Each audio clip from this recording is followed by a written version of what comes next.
3장 13절로 18절의 말씀입니다. 잠언 3장 13절로 18절의 말씀 같이 한 목소리로 합독하시겠습니다. 지혜를 얻은 자와 명철을 얻은 자는 복이 있나니 이는 지혜를 얻은 것이 은을 얻는 것보다 낫고 그 이익이 정금보다 나음이니라. 지혜는 진주보다 귀하니 내가 사모하는 모든 것으로도 이에 비교할 수 없도다.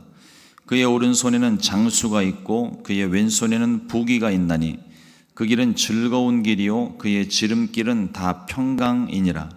지혜는 그 얻은 자에게 생명나무라. 지혜를 가진 자는 복되도다. 아멘. 오늘 함께 본독한 잠언 3장 13절로 18절의 말씀을 가지고 지혜를 얻는 것이 복입니다. 이와 같은 제목으로 함께 말씀의 은혜를 나누겠습니다. 어렸을 때 어머님께서 늘 제게 하시던 말씀이 있습니다. 요한아, 공부해라. 만고의 잔소리죠.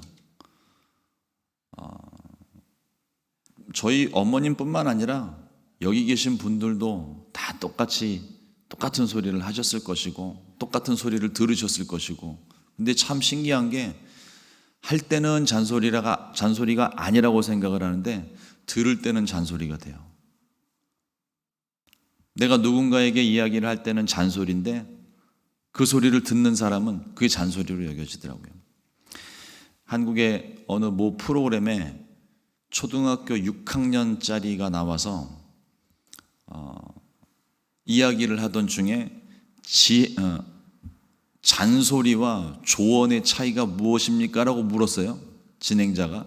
그랬더니 초등학교 6학년의 대답이 뭐였냐면 잔소리는 기분이 나쁜데 조언은 더 기분이 나쁘대요.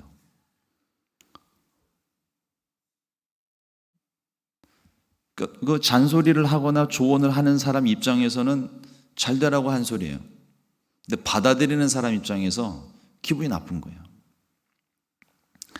학교를 다니는 저에게 늘 어머님께서 하셨던 말씀이 공부해라.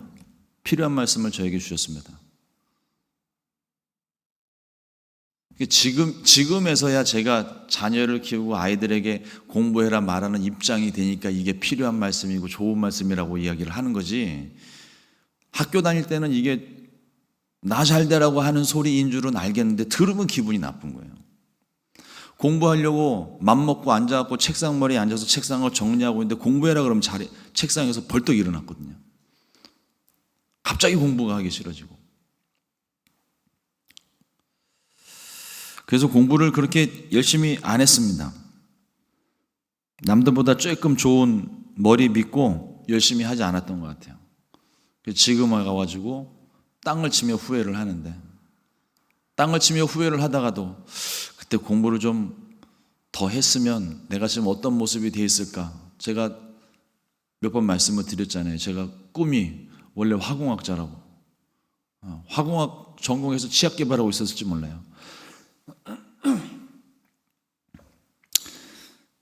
하여튼 문득 말씀을 묵상하는데 저희 어머님이 늘 하셨던 말씀이 생각이 나서 이런 말씀을 한번 드려봤습니다. 그땐 그랬었죠. 근데 하나님께서 우리에게 주시는 말씀을 한번 연관지어 생각을 해봤습니다. 주님이 우리에게 주시는 말씀은 우리를 살리시는 말씀이에요. 우리에게 유익이 되는 말씀입니다.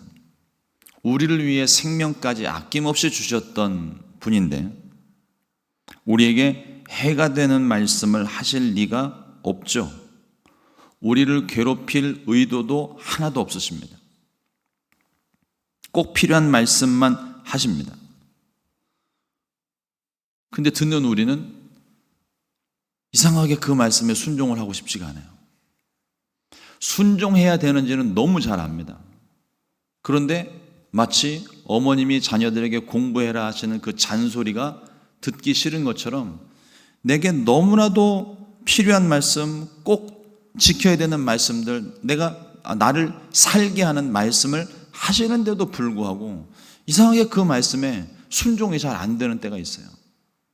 당장에는 내 눈앞에 손해가 난다든지 그 말씀을 지켜 행했을 때 내게 어려움과 또 힘든 것이 예상이 되면 누구도 그 말씀에 쉽게 순종이 잘 되지를 않죠. 그럼에도 불구하고 주의 말씀에는 순종밖에는 없는 거예요. 학생들이 아무리 어머니의 말씀이 공부해라는 말씀이 잔소리처럼 들려도 학생들이 해야 되는 일은 공부입니다. 운동선수들에게 코치들이 늘 잔소리를 하잖아요. 훈련 열심히 해라. 이건 이렇게 하고 저건 저렇게 하고. 알아요. 그런데 훈련 받는 입장에서는 알면서도 이상하게 그 훈련하라는 소리를 들으면 하기가 싫어지는 것처럼. 주의 말씀이 내게 필요한 말씀이고 주의 말씀이 내게 나를 살리는 말씀이어도 받아들이는 사람 입장에서 그 말씀을 잔소리로 듣느냐 아니면 정말 이게 나를 위한 살리는 그런 말씀인지를 받아들이는 사람의 입장에서 어떻게 받아들이느냐에 따라서 그것이 되고 안 되고가 결정이 되는 것 같습니다. 내가 아무리 이해가 되지를 않아도 주의 뜻에 순종하는 것이 결국은 우리가 살 길입니다. 우리는 복 받는 것을 좋아합니다. 그래서 설교 제목에도요, 축복이나 뭐 방법, 비결 이런 단어들이 들어가면 조회수가 높아진대요. 사람들이 다 찾아보니까. 그런데 과연 우리가 말하고 있는 복이, 우리가 바라고 있는 그 복이 무엇일까요? 내가 원하는 것, 내가 바라는 것을 우리는 복으로 여깁니다.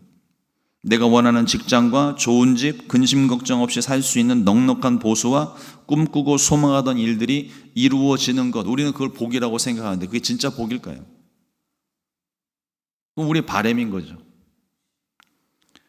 그럼 성경에서 말하는 복은 무엇이겠습니까? 시편 73편 28절 말씀에 하나님께 가까이함이 내게 복이라. 늘 보던 말씀인데 제가 미국에 와서 가장 크게 깨달은 말씀이 시편 73편 28절의 말씀. 저 인생의 말씀이 되어버렸어요. 하나님께 가까이 하는 것 자체가 복인 거예요. 이거를 깨닫는 사람은 하나님을 가까이 할 것이고 그걸 깨닫지 못하는 사람은 또 다른 곳에서 또 다른 복을 구하게 될 겁니다. 그런데 이 하나님께 가까이함이 내게 복이라 이 말씀을 보면서 곁에 인형처럼 모셔두고 바라만 보는 것이 아니라 항상 동행하며 하나님께 뜻을 묻고 길을 구하고 주님이 말씀하시면 고민이 되더라도 순종하고 말씀대로 행하는 삶을 살아야겠다 이런 생각을 하는 거죠. 이것이 성경에서 말하는 복입니다. 하나님이 우리에게 최고의 복인 거예요. 우리는 하나님께 이것도 주십시오, 저것도 주십시오, 나의 꿈을 이루어 주십시오, 내 기도에 응답해 주십시오를 구하고 있지만 성경에서 말하고 있는 진짜 복은 하나님 자체예요. 내가 고난 중에 있어도 그 하나님을 잃어버리지 않으면 고난이 되지 않고 오히려 고난 속에서 내 마음이 평안함을 얻게 되는 이유가 하나님이 내 기도에 응답해 주셔서가 아니라 내가 하나님을 얻었기 때문에 고난 속에서도 평안을 누릴 수 있는 겁니다. 하나님 말씀대로 순종하는 것이 우리 인생의 살 길이고 우리 인생의 목적이 되는 이유입니다. 시편 1편에서 이 복에 대해서 기록을 하고 있는데요. 잘 아는 말씀이지만 보겠습니다. 시편 1편 1절에 복 있는 사람은 악인들의 꾀를 따르지 아니하며 죄인들의 길에 서지 아니하며 오만한 자들의 자리에 앉지 아니하고 오직 야훼 율법을 즐거워하여 주야로 말씀을 묵상하는 자로다. 쭉 말씀이 이어져 나갑니다. 그런데 이 복 있는 사람이라고 할 때 이 복이라는 단어가 성경에 복을 말할 때 두 가지 단어를 사용을 해요. 하나는 바로크라는 단어를 쓰고 하나는 아슈레라는 단어를 씁니다. 근데 바로크라고 하는 단어는 하나님이 부어주시는 복이에요. 어찌 보면은 어떤 신앙심과 관련된 종교적으로 관련된 부어주시는 복. 아슈레라고 하는 단어는 내가 누리는 복입니다. 이미 주어진 걸 가지고 내가 누리는 거예요. 약간 느낌이 다르죠. 그래서 영어로 굳이 번역을 하자면 바로크라는 단어는 블레싱이 되는 것이고, 아슈레라고 하는 단어는 해피니스입니다. 의미가 확 오시죠. 행복. 이 시편 1편에서 말하고 있는 복은요, 아슈레라는 단어예요. 행복한 사람. 행복한 사람이 어떤 사람인가? 하나님께서 우리에게 주시는 말씀대로 순종하면 얻게 되는 복을 가진 사람. 말씀을 즐거워하여 주야로 묵상하고 순종하는 사람은 이미 그 자체로 행복한 사람이라는 거예요. 그러니까 우리가 생각하고 있는 복하고는 차원이 많이 다르죠. 우리는 내가 원하는 것, 내가 구하는 것을 얻어야 내가 복받았다고 생각을 하는데, 성경에서 말하는, 그리고 하나님께서 말씀하시는 이 복은 이미 우리에게 주어진 것을 누리는 거예요. 부족한 가운데도 내가 가진 게 있잖아요. 없는 중에도 내가 가진 게 있습니다. 그것을 내가 받아 누리는 사람, 이것을 누렸던 사람이 바울입니다. 자족하는 면. 어떤 부할 줄도 알고 빈부에 처할 줄도 알고 어떠한 형편에든지 내가 자족하는 법을 배웠다. 내게 능력 주시는 자 안에서 내가 모든 것을 할 수 있느니라. 여기서 모든 것을 할 수 있는 것은 내가 생각하고 계획하는 것을 다 이루어내고 얻어내는 그런 능력이 아니라 주신 것을 가지고 누리며 만족할 수 있는 것.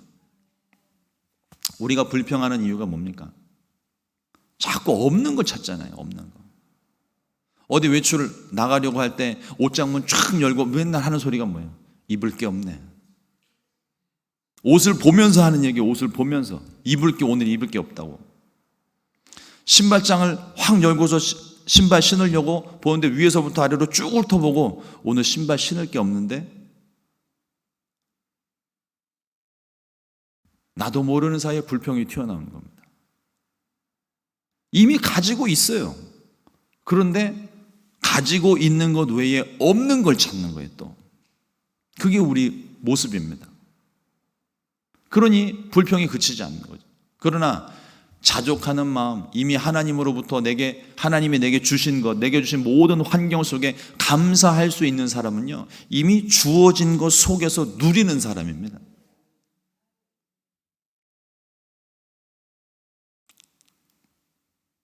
우리가 생각하는 행복과 성경에서 말하는 행복이 조금 다르죠. 이미 우리에게 하나님이 계시고 이미 우리에게 말씀이 임했고 성령이 임하셨는데 그 속에서 묵상하고 즐거워하고 순종하며 누리는 사람이 이게 진짜 행복한 사람이라는 거예요. 이런 맥락 속에서 오늘 말씀이 우리에게 주시는 말씀의 첫 번째는 지혜를 얻은 사람이 복이 있다는 사실입니다. 잠언 3장 13절 말씀에 지혜를 얻은 자와 명철을 얻은 자는 복이 있나니. 여기서 말하고 있는 복은 앞서 말씀드린 우리가 생각하는 복하고는 다른 복인 거죠. 지혜를 얻은 사람이 복 있는 사람입니다. 지혜는 듣는 마음이에요. 지혜로운 한 솔로몬이 하나님께 일천번제를 드리고 하나님께 구할 때 그때 듣는 마음을 내게 달라고 기도를 했습니다. 듣는 마음. 이전 우리 성경에는 지혜를 구했다고 되어져 있는데 개역 개정에서는 원어의 의미를 좀 더 살려서 듣는 마음을 내게 달라고 바꿔놨어요. 지혜는 듣는 마음입니다. 진짜 지혜자가 누군가, 다른 사람을 가르치고 지도해서 세우는 사람이 지혜자일 수도 있겠지만 보다 더 넓은 의미에서 지혜자는요, 들어줄 줄 아는 사람. 여러분, 상담자가 뭐 대단한 일 하는 것 같아요?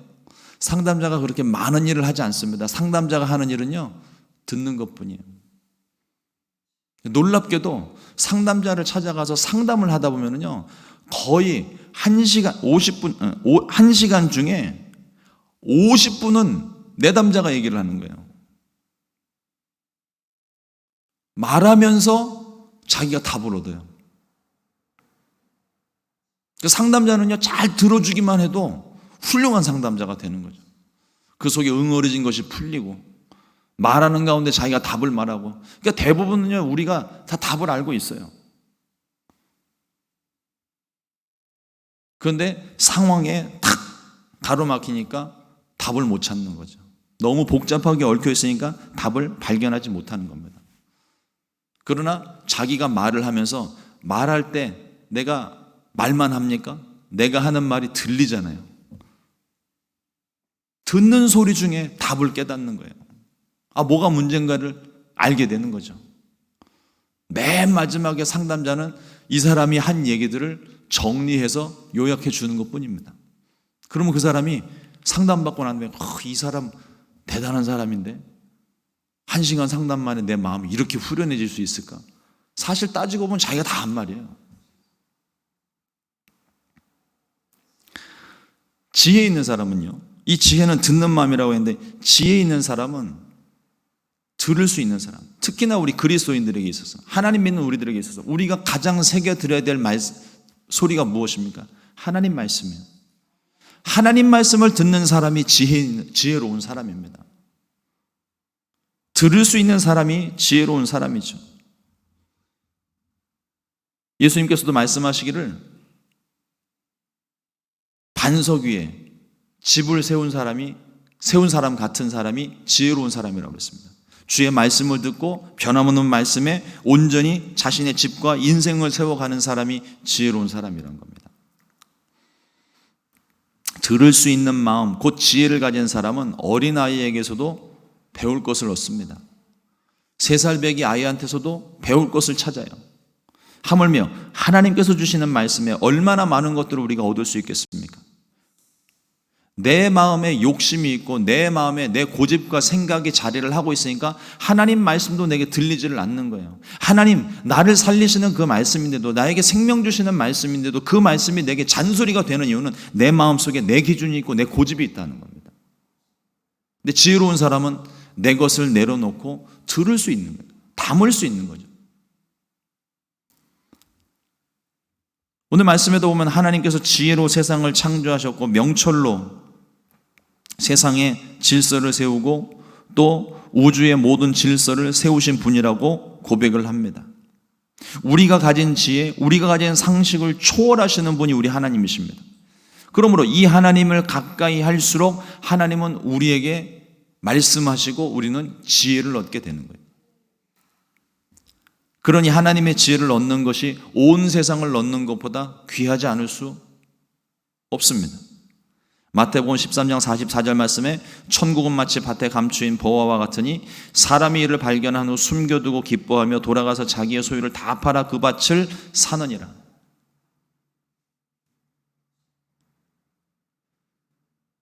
그 밭의 전체 가치보다 더 큰 보화가 그 밭에 감춰져 있는 거예요. 그러니 빚을 내서, 이거는 나만 알고 있는 비밀이거든요. 빚을 내서라도 사람들의 욕을 얻든 어쨌든 간에 빚을 내서라도 그 밭을 일단 사야 그 보화를 캐낼 수가 있는 거예요. 남의 밭 가가지고 막 땅 파고 그러면 신고당하죠. 그 땅이 내 것이 되었을 때 비로소 그 보화가 내 것이 된다는 겁니다. 그러면 어떤 희생이라도 치를 수가 있는 거예요. 하나님의 말씀, 하나님의 지혜, 그것은 세상보다 큰 것입니다. 우리는 그 지혜를 얻기 위해 무엇을이라도 할 수 있어야 되는 거예요. 성경에서 말하는, 특별히 잠언에서 말하는 이 지혜가 곧 하나님입니다. 그러니 우리는 하나님을 얻기 위해서 우리는 어떤 희생을 치러서라도, 어떤 대가를 치러서라도 그 하나님 지혜를 얻기에 노력을 해야 되는 겁니다.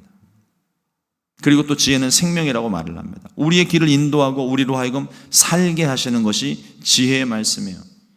그러므로 지혜를 얻은 사람, 지혜를 가진 사람이 복이 될 수밖에 없는 거죠. 이 지혜를 얻고 지혜로 살게 되시기를 주님의 이름으로 축원합니다. 둘째로 징계를 받아들이는 것도 지혜입니다. 지혜자는요, 오늘 우리에게 분명히 권면하는 말씀이 있습니다. 잠언 3장 11절 말씀에 내 아들아 야훼의 징계를 경히 여기지 말라, 그 꾸지람을 싫어하지 말라. 어렸을 때 제가 이 말씀을 좀 더 깊이 묵상을 하고 했다면 얼마나 좋았을까요? 그럼 어머니의 잔소리로 듣지 않고 열심히 공부를 했었을 텐데 지금에 와서 후회를 하는 거예요. 우리 어저께도 성경 공부하면서 역사서를 살펴봤는데 제가 학창시절 고등학교 때부터 시작해가지고 대학원을 다니면서도 제일 싫어했던 게 역사예요. 이 역사만 생각을 하면 속이 답답하고, 특히나 제가 이 암기 과목에 약한데 연도를 외우는 게 죽겠는 거예요. 아주 시험만 봤다면 보는 족족 틀려요. 이건 거의 천재 수준입니다. 어떤 의미에서 천재인가면 정답을 피해서 찍어요. 그러니까 역사 점수가 좋을 수가 없습니다. 외우고 달달달 외우고 머릿속에 새겨놔야 되는데 숫자만 나오면 아주 쥐약인 거예요. 그런데 그렇다고 해서 제가 숫자에 약한 사람도 아닙니다. 저는 수학을 정말 나중에 신학을 하고 나서도 수학 문제집 풀고 싶어갖고 수학 선생님을, 제가 고등학교 수학 선생님을 찾아갔을 정도예요. 이거 문제집을 안 풀어갖고 막 근질근질한데 어떻게 하면 좋겠습니까? 선생님이 제 뒤통수를 치면서 한 말씀 하셨어요. 가서 풀어 임마. 서점 가서 문제집 사다 풀라는 거예요. 왜냐하면 제가 수학을 너무 좋아해서 한 달에 수학 문제지를, 고등학교 3학년 때는 수학 문제지는 한 달에 한 권씩 다 풀어놨었습니다. 그만큼 제가 수학을 좋아했었거든요. 그러니까 숫자에 되게 예민한 사람인데 이상하게 연도는 안 외워지는 거예요. 암기하는 게 싫은 거죠. 그런데 나중에 목회를 하면서 큰 후회를 제가 한번 하죠. 그러니까 신학 공부를 할 때도 이스라엘의 역사와 또 성경의 역사서들을 볼 때는 제가 아예 제껴놨었거든요. 이건 나랑 안 맞는 말씀. 근데 나중에 목회를 하기 시작하면서 성경의 역사에 대한 필요성을 제가 그때 깨달은 거예요. 나중에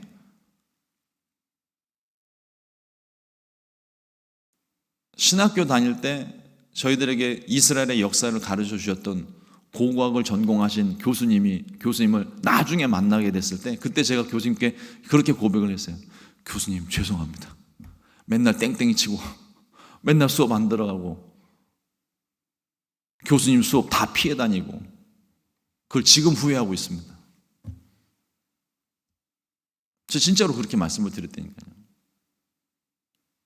나중에 보니까 그때 좀 더 일찍이 역사서에 대한 관심과 또 이런 것들을 깨달았으면, 진작에 깨달았으면 더 많은 자료들을 공부하고 더 많은 자료들을 준비를 했었을 텐데, 그럼 목회에 훨씬 더 범위가 넓어지고 좋았을 텐데, 그걸 나중에 깨닫는 거예요. 그때는 잔소리로 들은 거예요. 항상 교수님께서 저를 보면 그 얘기를 하셨어요. 공부해야지. 너 나중에 후회한다. 교수님 그때 그 말씀이 진짜였다는 것을 이제서야 깨닫습니다. 그러고 제가 식사 때 그런 말씀을 드린 적이 있거든요. 지금 내 귀에 잔소리처럼 들리고 징계처럼 들리는 그 소리가 나중에 가서 땅을 치며 후회하는 소리가 됩니다. 징계의 목적은 깨닫게 하는 데 있어요. 잘못된 길로 가기 때문에 바로 가기 위해서, 바로 세우기 위해서 징계가 필요한 겁니다. 자녀를 위한 훈계와 징계를 한번 생각해 보세요. 징계를 하는 목적도, 훈계를 하는 목적도, 잔소리를 하는 목적도, 부모님들은 잘 되라고 하는 소리죠. 이미 내가 경험했기 때문에. 저도 그래서 제 아이들에게 잔소리를 합니다. 공부해라, 공부해라. 근데 싫어하더라고요. 그래서 요즘은 안 해요. 공부하는 소리 안 합니다. 아이들한테 학교 갔다 오면 오늘 잘 놀았냐고 물어봐요. 이미 그 어렸을 때 잔소리를 많이 했기 때문에 나중에 아이들이 깨닫는 때가 오겠죠. 지금은 안 들려요. 제 경험상 지금은 아무리 무슨 소리를 해도 잔소리로밖에 안 들리는 거죠.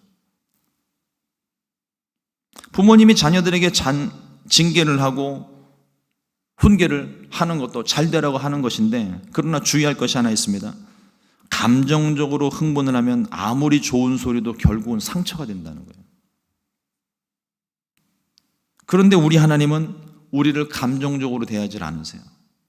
사랑 많으신 하나님, 우리를 위해서 기꺼이 생명을 주신 분, 자신의 모든 걸 다 내던져서 우리 한 사람 한 사람 살리시겠다고 이 땅에 내려오신 분,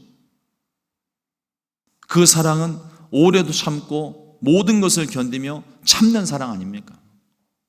자기를 십자가에 팔아 넘기려고 하는 가룟 유다까지도, 그 가룟 유다가 예수님 팔러 나가기 직전에 기록된 말씀이 예수님께서 자기 사람을 사랑하실 때 끝까지 사랑하셨다는 말씀이거든요. 가룟 유다가 팔을 거 알아요. 배반할 거 알아요. 그런데도 예수님은 그 가룟 유다를 사랑하셨다는 거예요. 십자가에서 예수님 손에 못 박는 그 사람들을 향하여서도, 자기를 향하여서 조롱하고 침뱉고 비난하고 야유하는 그 사람들을 향해서 예수님께서 하신 기도가 무엇입니까? 아버지여 이들을 용서하여 주옵소서. 저들이 하는 일을 알지 못합니다. 그런 주님이 우리에게 말씀하시고 징계하시고 잔소리를 하시는 이유가 무엇이겠습니까? 진심으로 우리를 살리시기 원한다는 거예요. 그걸 우리가 깨닫지 못하고 받아들이는 우리가 잔소리로 받아서 문제인 거지 주님의 말씀에 틀린 것이 하나도 없습니다. 그러므로 우리가 하나님의 징계를 받게 될 때 생각해 봐야 될 것이, 내가 이 징계를 왜 받고 있는지를 생각합니다. 뭐가 문제였는지를 깨달아야 합니다. 결국 이 바른 묵상을 통해서 내가 잘못된 길에 서 있었구나. 내가 하나님께로 다시 돌아가야 되겠다. 내가 하나님께로 가까이 더 가야 되겠다. 하나님은 가까이 할 때가 참 편안했는데, 이러한 마음을 가지고 회개하는 마음, 돌이키는 마음을 가진 것이 징계의 목적이 이루어진 거죠. 하나님의 뜻을 깨닫는 것입니다. 하나님께서 허락하신 징계이든 나의 실수로 생겨난 결과이든 고난과 징계 속에서 결국 얻게 되는 것은 하나님이에요. 징계를 받으면 유쾌하진 않습니다. 그러나 징계를 받는다고 낙심할 필요도 없는 거예요. 원리는 간단합니다. 징계 받았으면 고치면 돼요. 돌아서면 되는 거예요. 징계 받는 것이 끝이 아니에요. 잘 되라고 바로 세우기 위해서 징계를 하는 것이 목적이라면 징계는 오히려 내게 유익이 되는 겁니다. 그게 끝이 아닌 거예요. 진짜 문제가 뭐냐면 내가 죄를 저질렀는데 아무런 징계가 없을 때 무관심해요. 그건 정말 심각한 겁니다. 그런데 내가 어떤 일들을 하는데 하나님, 저 사람은 저렇게 지 마음대로 사는데도 하나님, 저 사람은 징계를 안 하는데 왜 나는 요만큼 욕심을 부렸는데 저는 이렇게 참혹하게 저를 다루십니까? 다른 사람과 비교할 필요가 없어요. 하나님이 내게 맞는, 내게 합당한 말씀을 주시는 것이고 그에 합당한 징계를 내게 주시는 것입니다. 바로 세우기 위해서, 나를 살리시기 위해서. 그렇다면 우리는 그 징계를 기꺼이, 유쾌하진 않겠지만 그 징계를 받아들여야 되는 거예요. 듣는 마음, 소리를 듣는 것뿐만 아니라 하나님이 내게 내리신 그 징계를 받아들이는 것도 지혜입니다. 그 징계를 통하여서 우리는 하나님께로 더 나아갈 수 있고 하나님께로 가까이 갈 수 있고, 그렇다면 이 징계도 나를 하나님께로 인도하니까, 내가 하나님께로 더 가까이 갈 수 있으니까 이 징계도 내게 복이 되는 겁니다. 하나님을 얻었기 때문에.